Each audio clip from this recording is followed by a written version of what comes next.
Okay, welcome back from the break. Let's take a look at this concept check question and then we'll move on. So explain how sponges feed. Why is this important for ecosystems like coral reefs?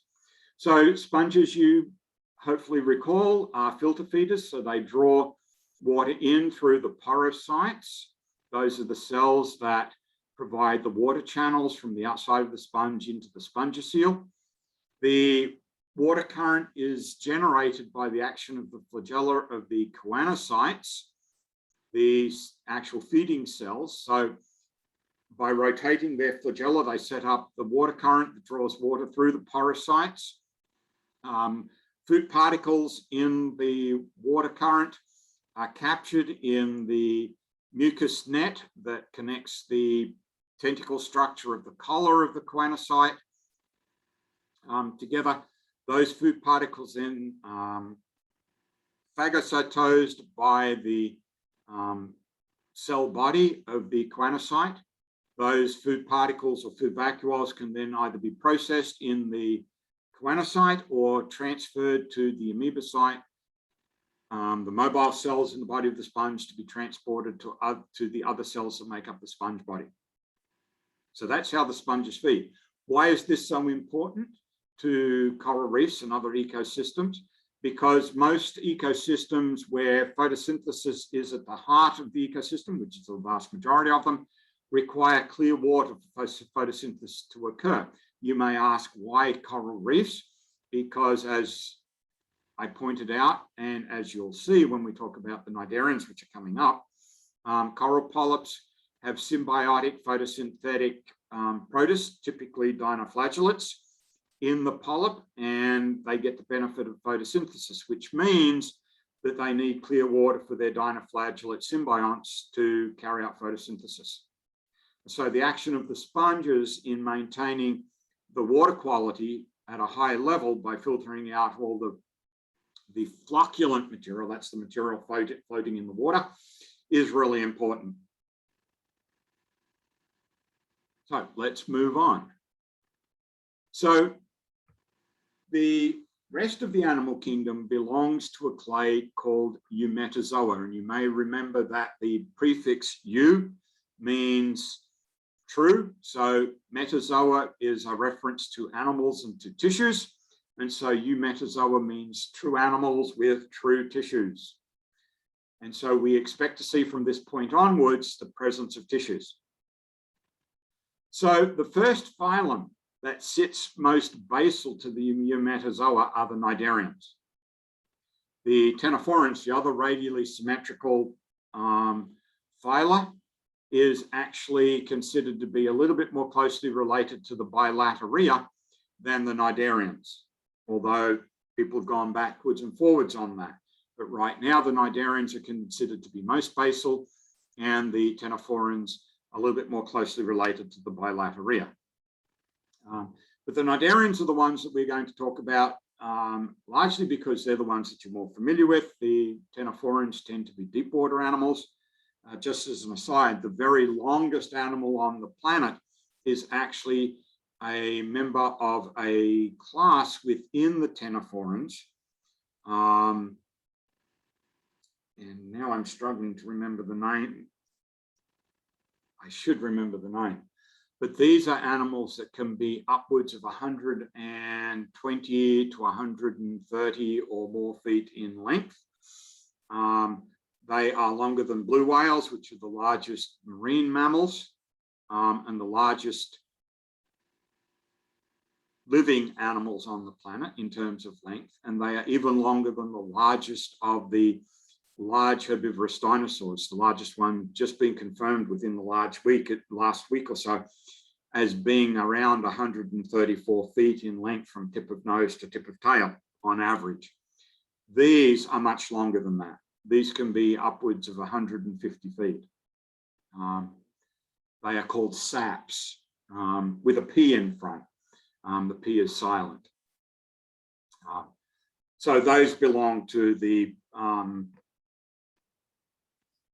ctenophorans, and they, like a couple of cnidarians that we may touch on, are made up of multiple organisms. That's why they get to be so big. They're actually a colony. So the cnidarians are the ones that we're most familiar with. You've seen jellyfish, of course, the coral polyps. Hydras you had a look at in lab. There were some pictures of the hydras for you to look at, and the biology atlas also has some nice pictures of hydras. They are diploblastic, hence the radial symmetry for their body plan. And it's a fairly simple body plan, but it comes in two forms. So the polyp is sessile, meaning it attaches itself to a surface and remains more or less stationary. That's the one I want. So sessile. So the correct term for that, for a stationary organism, is to say that it is sessile. And then, of course, the medusa is mobile. So we do recognize two sides to this, to the body plan. So the side where the mouth is not is referred to as the aboral side, and the side where the mouth is the oral side. So the top of the bell here is aboral. Oops, that's not very neat. Let's fix that. So this is aboral, and of course where the mouth is located is the oral side. Now you can see that the body plan is made up of two layers of tissue, and these really are referred to as tissue these days. We've got the epidermis covering a gelatinous material called mesoglia, and then lining the inside of the body is the gastrodermis. So the epidermis comes from ectoderm,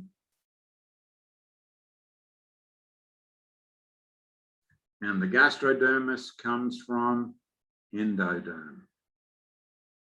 You can see the gullet coating here references that.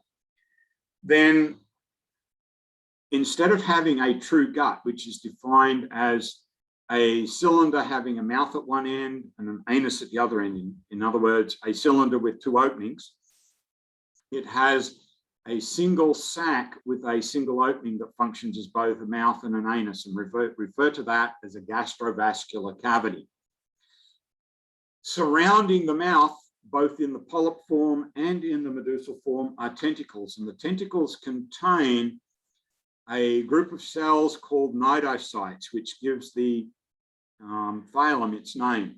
The cnidocytes are the stinging cells, and within the cnidocytes are nematocysts. These are driven by osmotic pressure to evert and send out a little harpoon that can penetrate through the flesh of the prey and inject a venom that is extremely potent.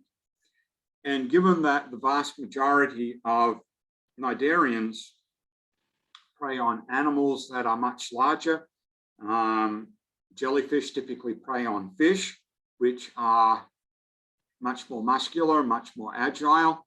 It's really important for the jellyfish to be able to immobilize its prey literally in seconds. Otherwise, number one, it runs the risk of getting damaged, and number two, having the prey escape before it can draw it up to the mouth.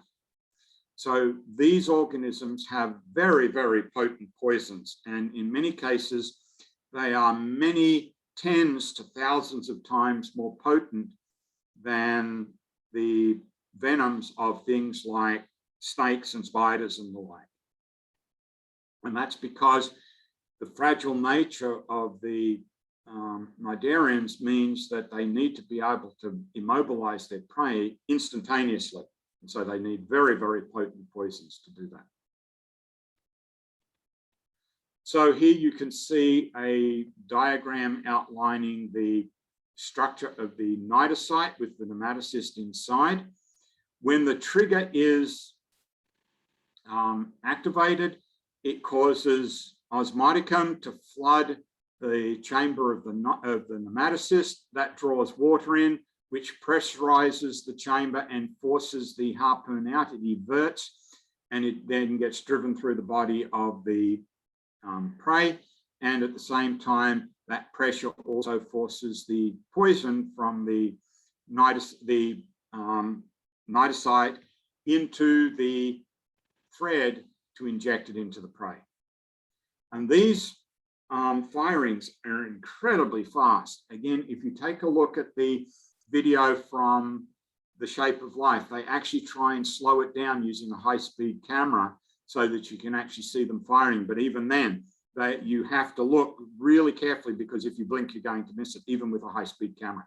These are very, very rapidly discharged.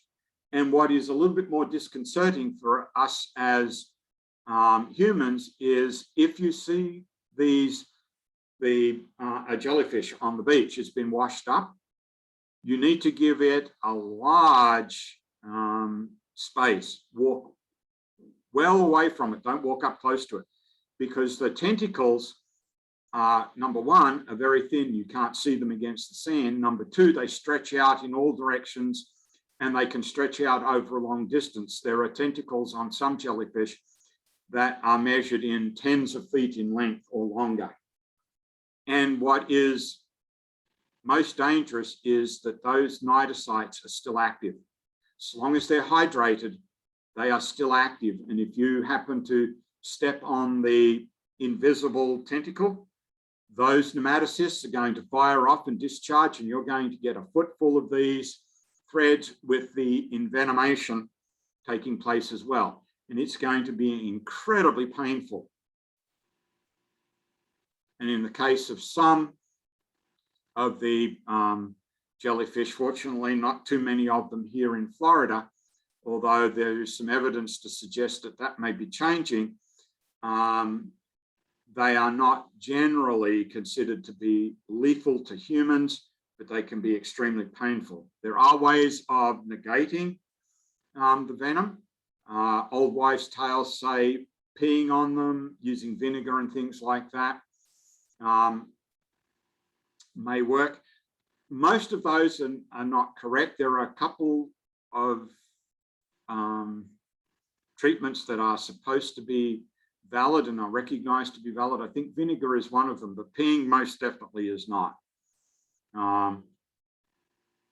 If you do get stung and the lifeguards are out, go to the lifeguard stations, because they do actually have appropriate treatment that they may provide you with a little bit of relief.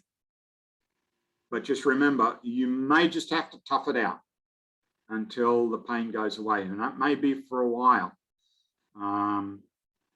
depending on the nature of the jellyfish that stung you.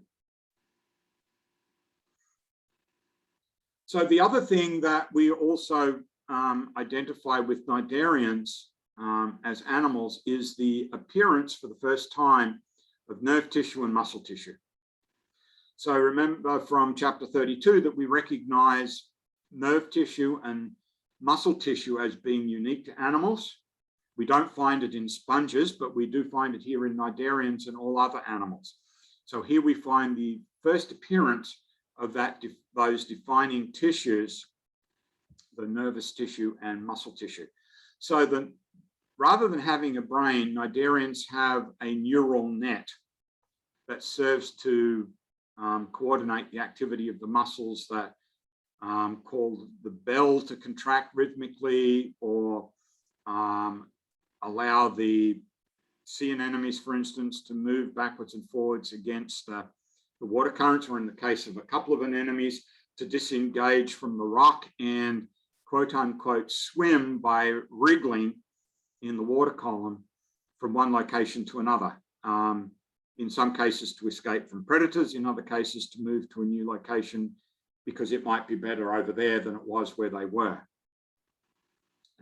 So even though the sessile cnidarians typically don't move from the location where their larva settles down, some of them do have the ability to relocate in dire circumstances.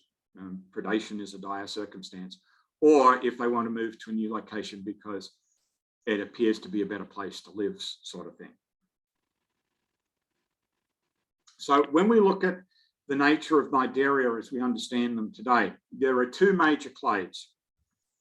These clades are the medusozoans, which are the classic jellyfish, or the medusal stage.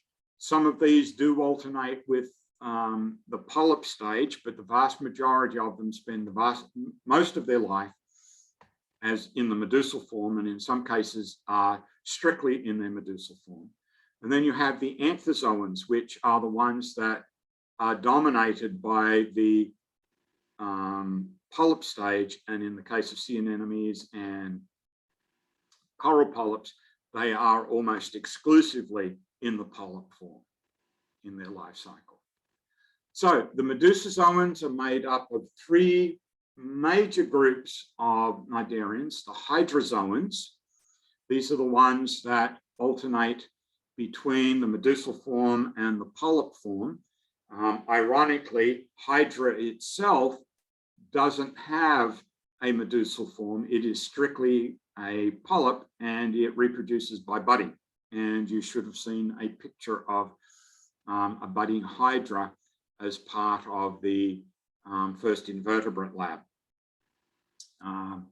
Then many of them are also colonial. So Abelia, which we're going to look at in a moment, is a colonial hydrozoan, and its life cycle is or features both the polyp form in a colony form and the medusal form, which is the reproductive form. So if we start with the colony, within the colony, there are two different types of polyps. There's a feeding polyp, which exclusively captures food particles out of the water. And then there's the reproductive polyp. This is the polyp that's going to give rise to the medusas. So why it's called the reproductive polyp is because the medusas themselves contain the gonads that produce the eggs and the sperm. And there are separate individuals. So there are females and males that produce eggs and sperm and release these into the water column. The egg and the sperm meet as a matter of course. Statistically, it happens periodically.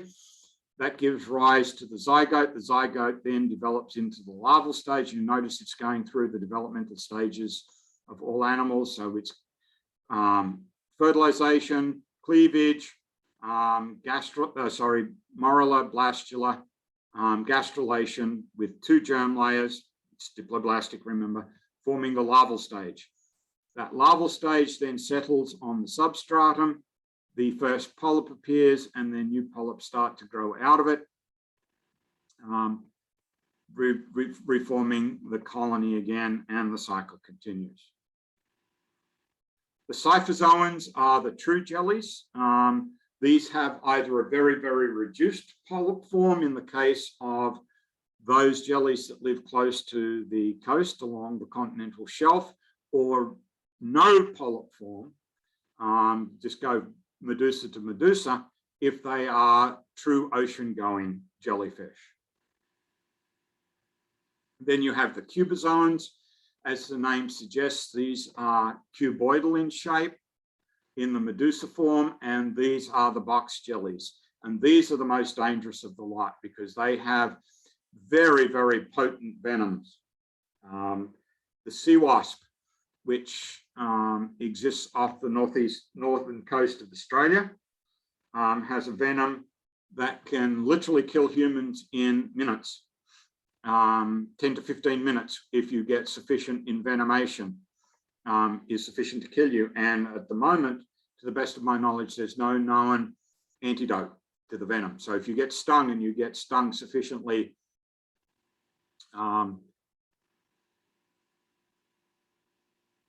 I'm not even sure what word I want to put in there now, but if you get a sufficient amount of venom injected into you because you come in contact with multiple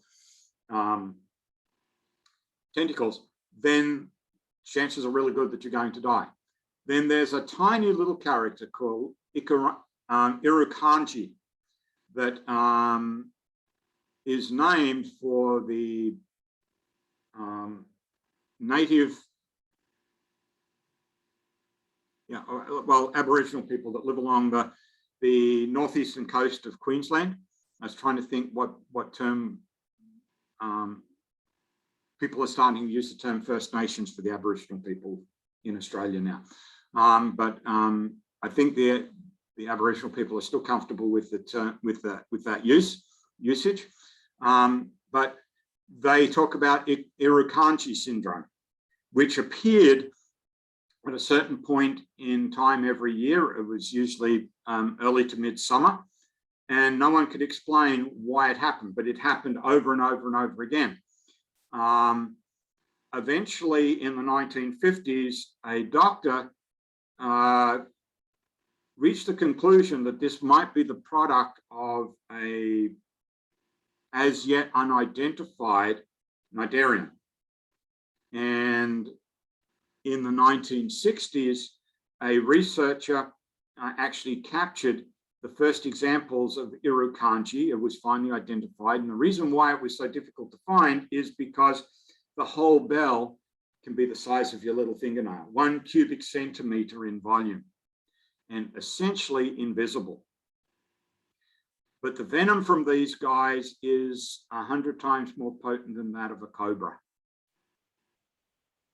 So this is a very, very, very potent venom, and these ones kill. And the problem with this is that you may come in contact with them, but you may not feel the effects of the venom for upwards of an hour after the encounter. And then you will start to suffer extreme neurological pain, and it may take another 24 to 36 hours to kill you, and you will suffer in pain for the whole of that time, and there is no antidote. What is even more scary about the cubozoans and Irukandji particularly is that they have very complex eyes located at the 4 corners of the bells where the tentacles emerge from. So the tentacles emerge from the 4 corners of the bell.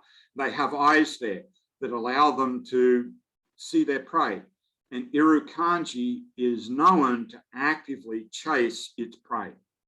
I've actually seen video of a researcher. It was a documentary produced by a researcher who went out and captured some Irukandji and put them into an above ground swimming pool that he'd filled with seawater. He got into the swimming pool with them and they chased him around the swimming pool. They have very, very good vision and they can actively pursue their prey. The other class are the anthozoans. These are the coral polyps and the sea anemones that occur just as polyps. So corals, the vast majority of corals grow in very specific locations. So the large coral reef structures are almost exclusively found along the eastern side of a continental landmass. So if you think about the Great Barrier Reef in Australia, it's along the northeast coast. If you think about the major coral reefs of Asia, they're along the eastern coast. If you think about the coral reefs of the Americas, well, we in Florida have them. There are no coral reefs on the west coast in the way that we would think about them of any continental landmass. Now, we also have corals growing on subterranean seamounts. They give rise to the coral atolls and the coral reefs that surround islands in the Pacific and in the Indian Ocean. They all grow in the first 30 feet of the water column. They rarely grow below about 50 feet in the water column, and that's because of these symbiotic relationships that they have with primarily dinoflagellates, but also in some cases, some of the green algae and golden algae can also form symbiotic relationships with coral polyps. And those symbionts are important sources of energy for the coral polyps. And that's what gives color to the reefs. It's not the corals, it's not the polyps themselves. In the absence of the symbionts, the polyps are actually sort of an off-white color. But it's the presence of these symbionts that actually give the corals their bright colors and give the color to the reef. So they're important. Hence the importance of the sponges as well to maintain water quality. So those are the cnidarians. Time for another break and a concept check question. So here's the question. Compare and contrast the two body plans, Medusa and polyp, of cnidarians. I'll see you on the other side of the break.